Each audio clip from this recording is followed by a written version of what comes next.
Hello students, मैं doctor Shalini कुमारी मनोविज्ञान के क्लास में आप सबका स्वागत करती हूँ। आज से हम लोग इंडस्ट्रियल साइकोलॉजी औद्योगिक मनोविज्ञान पढ़ना शुरू करेंगे। उसमें पहला चैप्टर है औद्योगिक मनोविज्ञान की परिभाषा, नेचर, उसका कार्यक्षेत्र और उसके कुछ सीमाएं। तो सबसे पहले हम लोग समझ लें औद्योगिक मनोविज्ञान क्या है। कोई भी मनोविज्ञान पढ़ाने से पहले हम एक बार ज़रूर समझाते हैं कि मनोविज्ञान जो सामान्य मनोविज्ञान है उसकी परिभाषा ही लगभग सब पे लागू होती है। तो सामान्य मनोविज्ञान की, जनरल साइकोलॉजी की परिभाषा हम लोग क्या करते हैं कि मनुष्य के व्यवहार का अध्ययन, व्यवहार, चेतन, अनुभूति का अध्ययन ही मनोविज्ञान है। ठीक है, psychology is a science of human behaviour.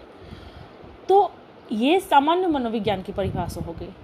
अब इसी व्यवहार का, प्राणी के व्यवहार का अध्ययन अब हम किस संदर्भ में, किस परिस्थिति में करते हैं, वो उस तरह का मनोविज्ञान बन जाता है। जैसे हम अभी औद्योगिक मनोविज्ञान पढ़ने जा रहे हैं, तो मनुष्यों के व्यवहार का अध्ययन जब हम औद्योगिक क्षेत्र में, इंडस्ट्रियल फील्ड में करेंगे तो वो औद्योगिक मनोविज्ञान कहलाएगा। उसका उद्योग या किसी भी संगठन में किस तरह का व्यवहार करता है, वो व्यवहार वो क्यों करता है, किस परिप्रेक्ष्य में किया, उसके क्या कारण होंगे और उसके परिणाम क्या होंगे, इन सब का जब अध्ययन हम करेंगे औद्योगिक संदर्भ में, उद्योग की वातावरण में, तब हम उसको औद्योगिक मनोविज्ञान कहते हैं। वैसे ही प्राणी का व्यवहार का अध्ययन शैक्षिक वातावरण में होता है तो वो शैक्षिक मनोविज्ञान, समाज के संदर्भ में हम बात करते हैं तो सामाजिक मनोविज्ञान। मतलब व्यवहार का अध्ययन तो होगा ही, अलग अलग वातावरण होंगे और अलग अलग उसका संदर्भ होगा, परिप्रेक्ष्य होगा, और वो उस तरह का मनोविज्ञान हम उसको कहते हैं।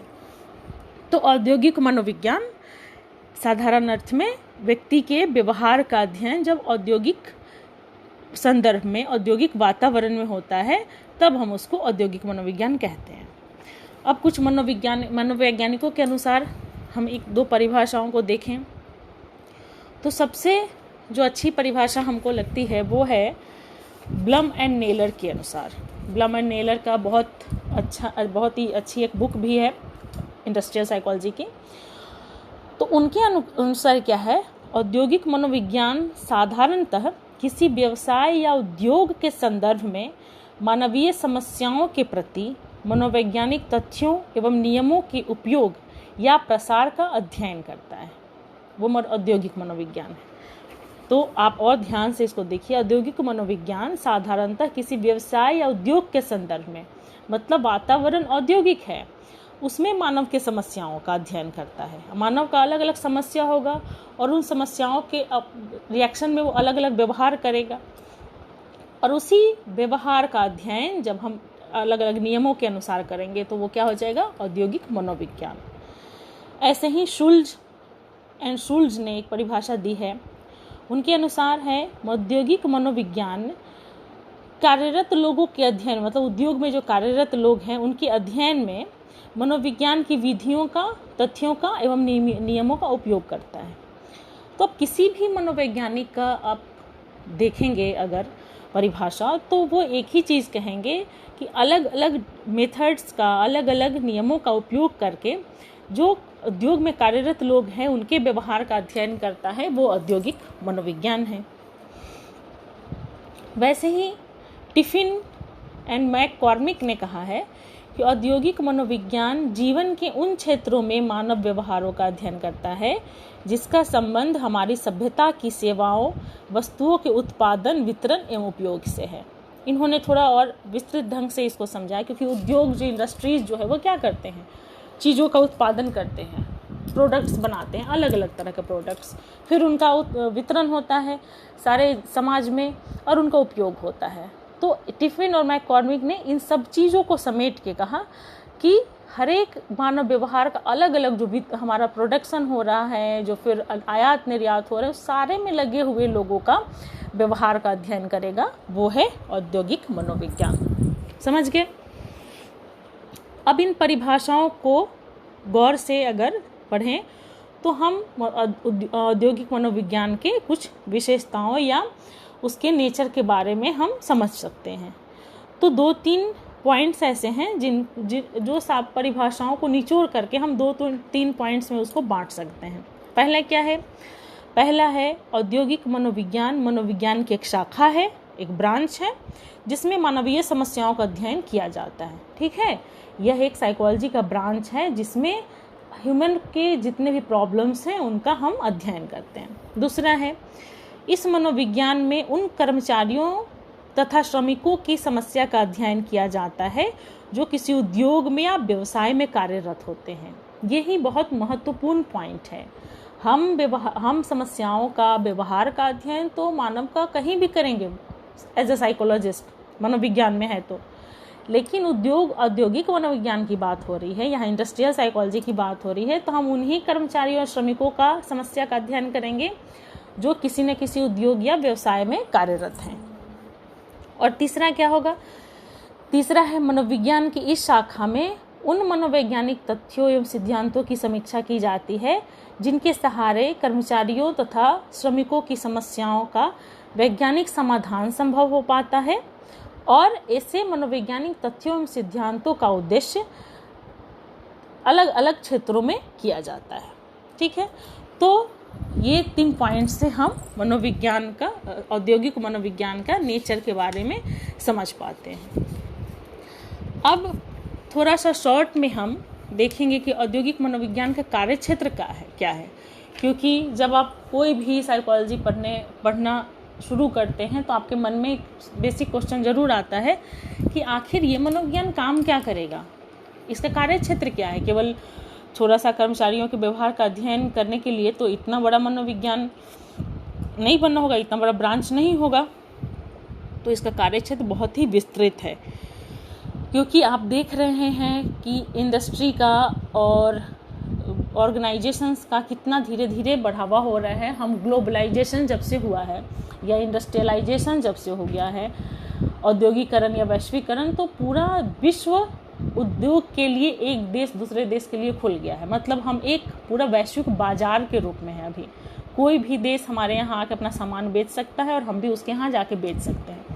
तो चूंकि जब इतना बड़ा औद्योगिक बाजार के बीच में हम रह रहे हैं, तब आप समझ सकते हैं कि इसमें इंडस्ट्रियल साइकोलॉजिस्ट की कितनी बड़ी भूमिका है।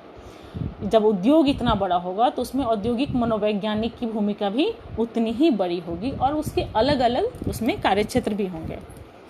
तो हम बहुत थोड़ा शॉर्ट करके बताएंगे, क्योंकि इसको बहुत विस्तृत रूप से पढ़ने की जरूरत नहीं है, इसलिए थोड़ा जान लीजिए कि इसका कार्यक्षेत्र या स्कोप क्या है। पहला है पर्सनल सिलेक्शन, कार्मिक चयन।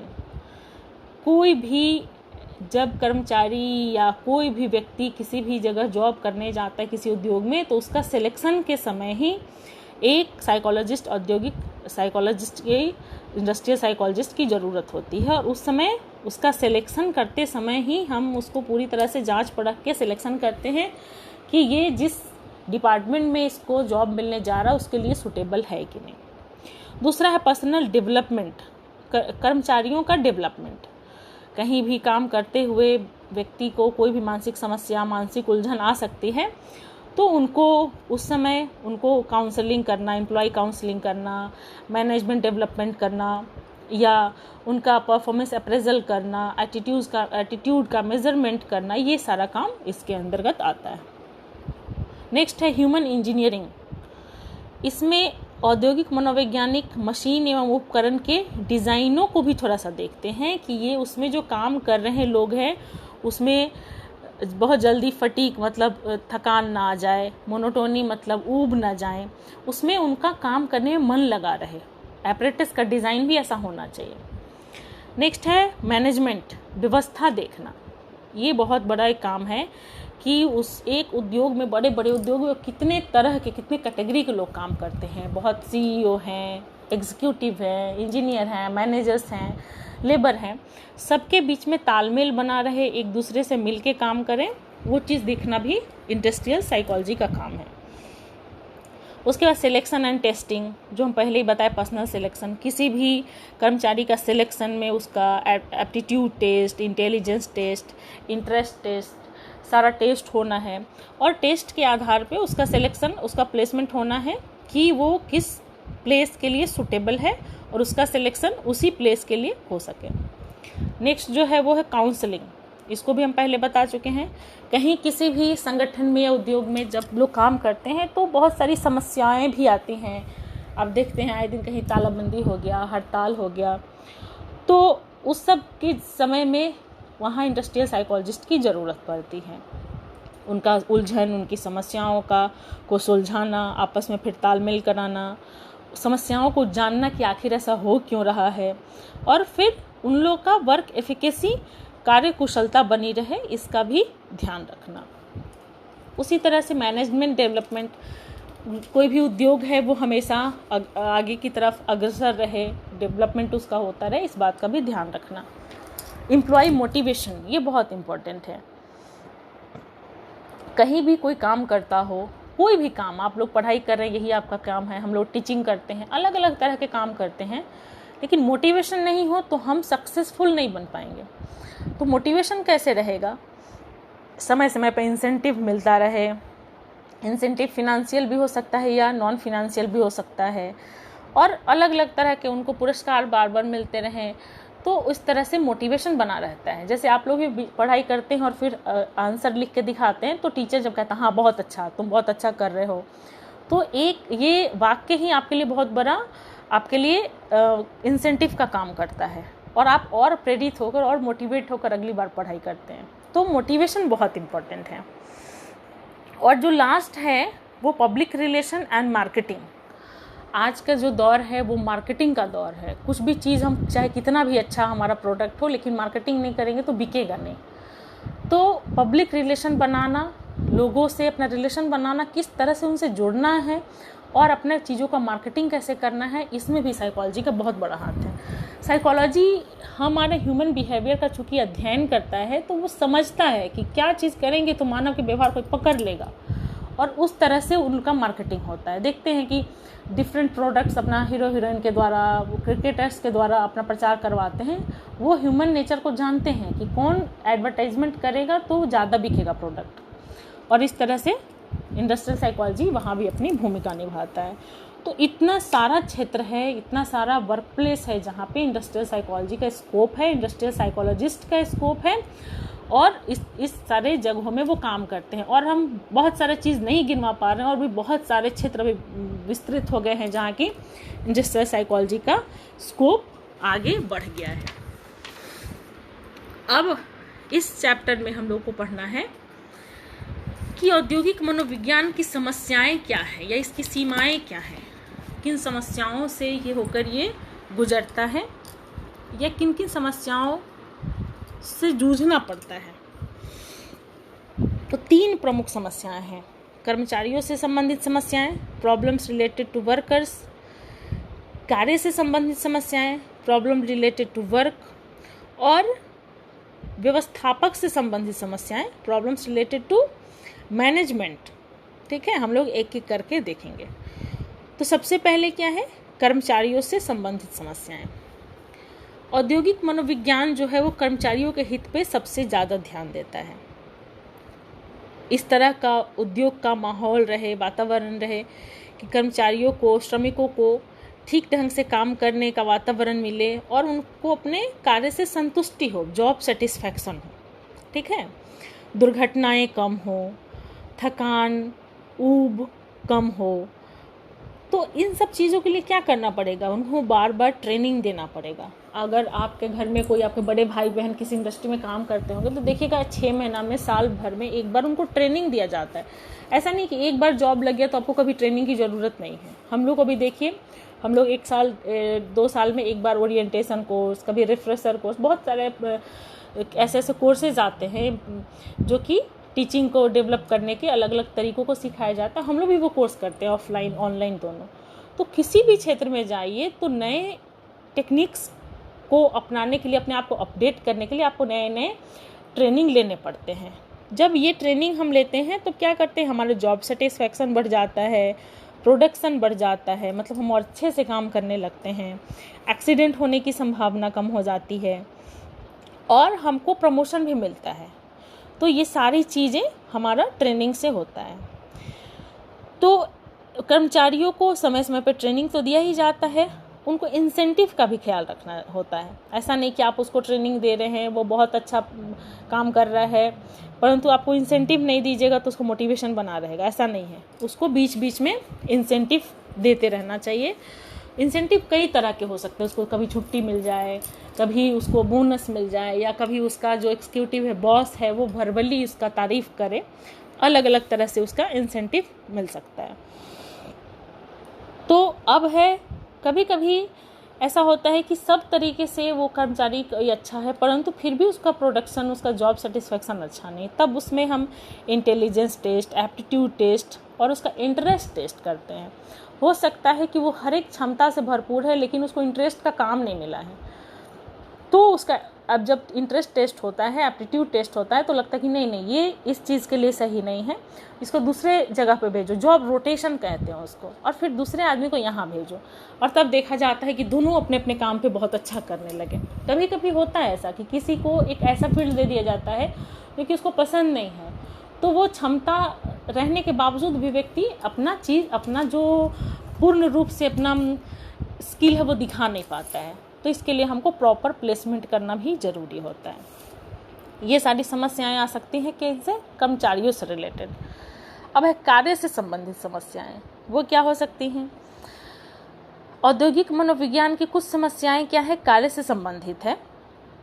कभी कभी होता है क्या कि कार्य का वातावरण मानव के दृष्टिकोण से ठीक नहीं होता है, उनको ऐसे वातावरण में काम करना पड़ता है जहां जिसका प्रभाव शारीरिक क्षमता पर, मानसिक क्षमता पर प्रतिकूल पड़ता है, निगेटिव पड़ता है। जैसे क्या हो सकता है, कभी कभी टेम्परेचर हाई या बहुत लो हो, या फिर रोशनी ठीक से नहीं हो, या फिर शोर होता हो, या बार बार जो मशीनें काम कर रही हैं उनको रख रखाव अच्छा नहीं हो तो वो बहुत शोर करती हों, या फिर क्या है उनका बॉस बहुत अच्छा नहीं हो। तो जॉब एनालिसिस और जॉब डिज़ाइन के द्वारा इन सारे पहलुओं का अध्ययन किया जाता है कि क्या हम अपने एपरेटस को बार बार हम उसको सर्विसिंग करा रहे हैं या नहीं, हम कर्मचारियों के कार्य वातावरण, जिस वातावरण में वो काम कर रहे हैं, उनको हम ठीक से देख पा रहे हैं कि नहीं। इन सारे चीज़ों को, इन सारी समस्याओं को हम सॉल्व करते हैं कार्य से संबंधित समस्याओं के अंतर्गत। ठीक है। तीसरा जो था वो क्या है, प्रॉब्लम रिलेटेड टू एग्जीक्यूटिव से रिलेटेड भी प्रॉब्लम्स आते हैं। अधिकतर ऐसा होता है कि बॉस जो है वो बहुत ही नियंत्रित करने वाला स्वभाव का होता है, और इस तरीके से आजकल प्राइवेट जॉब में ये ट्रेंड बहुत ज़्यादा है, बहुत प्रेशर किया जाता है, बहुत उनको अपने अंडर कंट्रोल करने का कोशिश किया जाता है, बहुत वर्क प्रेशर होता है, वर्क लोड बहुत ज़्यादा हो जाता है, फॉल्स डेडलाइंस दिए जाते हैं और कर्मचारी प्रेशर में काम करता है। इससे क्या होता है, एग्जीक्यूटिव और जो वर्कर्स है उनके बीच का रिलेशन गड़बड़ा हो जाता है। इसका कारण ये है कि कोई भी कंपनी बहुत अधिक से अधिक मुनाफा करना चाहती है अपने कर्मचारियों का शोषण करके। इसके फलस्वरूप क्या होता है, कर्मचारी विरोध करते हैं तो कॉन्फ्लिक्ट होता है, टेंशन होता है, एडजस्टमेंट का प्रॉब्लम होता है, हड़ताल हो जाते हैं, लेबर यूनियंस का विरोध होता है। तो इन सब चीज़ों को सॉल्व करने के लिए भी हमको इंडस्ट्रियल साइकोलॉजिस्ट की ज़रूरत होती है। और ये सारी समस्याएं हैं जो कि उद्योग में, औद्योगिक वातावरण में उत्पन्न हो सकते हैं या उत्पन्न होते हैं। ठीक है। तो हम लोगों ने क्या देखा, 3 तरह की समस्याओं या सीमाओं को देखा, कर्मचारियों से संबंधित, कार्य से संबंधित और एग्जीक्यूटिव व्यवस्थापक से संबंधित। तो हमारा इंडस्ट्रियल साइकोलॉजी के पहले चैप्टर में इतना ही पढ़ना है, ज़्यादा कुछ नहीं है। औद्योगिक मनोविज्ञान क्या है, उसके कार्यक्षेत्र क्या हो सकते हैं, उसकी सीमाएं क्या क्या हैं। अब इसको अच्छे से पढ़ के समझ लीजिए, फिर उसके बाद हम लोग अपना अगला चैप्टर शुरू करेंगे। ठीक है। Thank you.